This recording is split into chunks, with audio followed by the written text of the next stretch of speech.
Bacalar, which is a small town south of Tulum. It's about 3 hours away. We just got here 2 nights ago and we have been having the best time. It was exactly what we needed. It's super relaxing, super quiet, and mostly people just spend time on the water.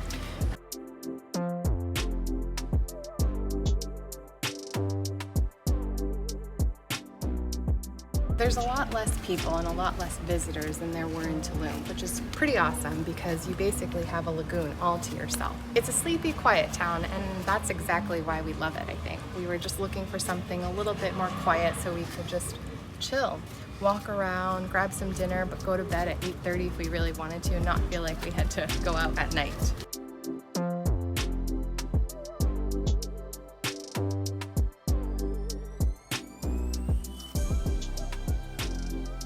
So we recently left Tulum and made our way down here.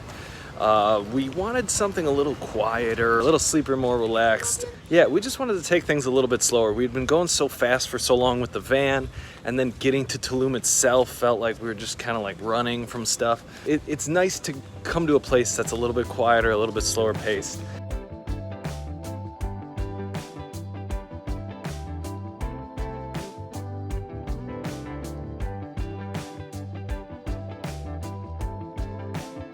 Bacalar is a city almost on the border with Belize at the very southern tip of Quintana Roo in Mexico. There's essentially just a handful of things to do here. The first of which is the Seven Colors Lagoon, which is amazing and beautiful, and there are lots of really affordable hotels right on the water. Right now during COVID, the hotels are between about $40 and $60 a night with breakfast and Wi-Fi and AC and all the other good stuff included. A lot of the hotels too have their own private little docks, which is pretty amazing. Yeah. Some of them come with kayaks, some of them come with stand-up paddle boards, which is sweet. It's awesome. It's awesome.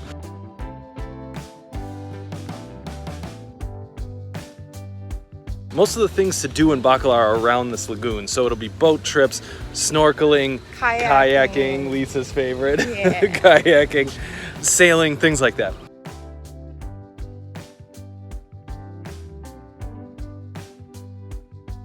So as far as sights or things to do in Bacalar, gotta be honest, there's not a lot. You don't really come here for that. You come here for rest, relaxation, taking a couple of days off, and just not doing a whole lot. Besides the lagoon, there is this Central Park right here that you're seeing. There's a really cool historic fort that you can walk around, but other than that, there's not a lot. Get out on the lagoon, get out on the water, hang out, relax, take things slow and easy. You'll have a great time in Bacalar. It's awesome.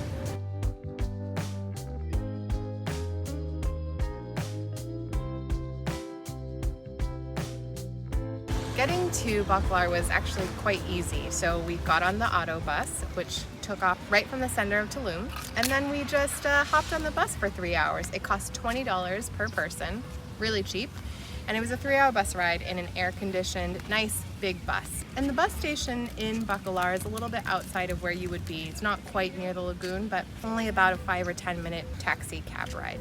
And that only cost us 40 pesos, so about $2 to get here.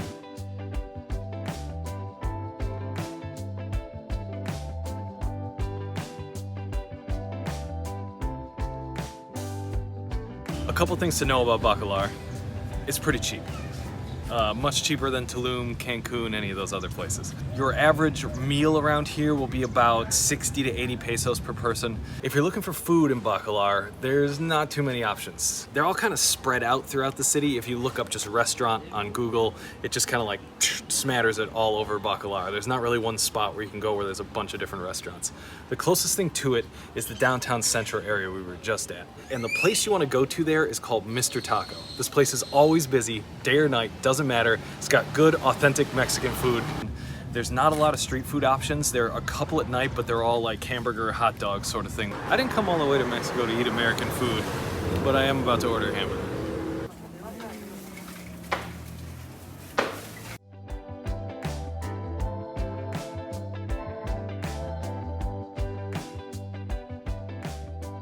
As far as nightlife is concerned,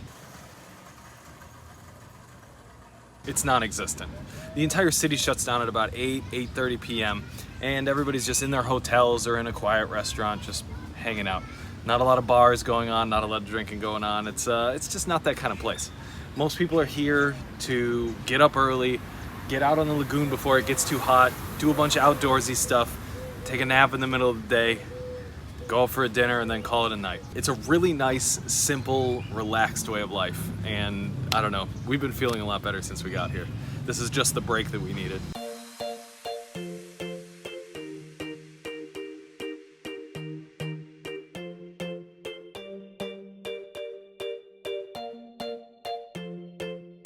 Depending on what time of the year you're here, the water will be different shades of blue. I just want to set your expectations because when you Google or look up Bacalar, you'll see bright turquoise colored waters, which probably is very true for a lot of times of the year. But we're here during hurricane season, so unfortunately what that means is a lot of the water has been mixed up with all the other things in the ocean. And so it's a little bit less bright colored as you might see on the computer or TV.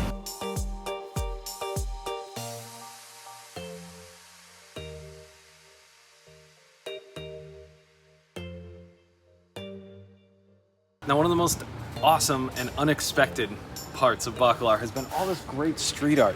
There's so much of it all over the place. The street art is beautiful, but not just beautiful, but it's varied. You can tell it was done by a lot of different local artists, and all of them have their kind of own individual style and feel to it. It's great.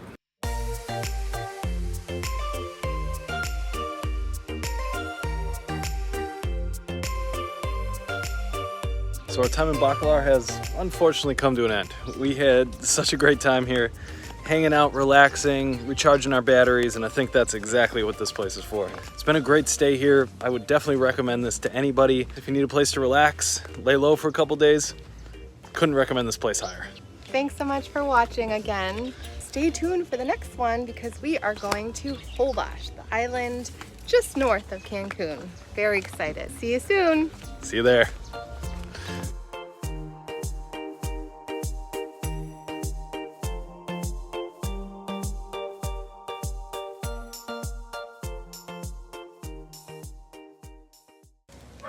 Pancakes at 1 p.m. That's what I got, because I'm an adult. He didn't come here to get Western food at all. Pancakes are international, right? Yeah. IHOP. Yep. It's beautiful. There's cars every 5 seconds. There's more cars. Hi, kitty. What do you got to tell us? So many things to say.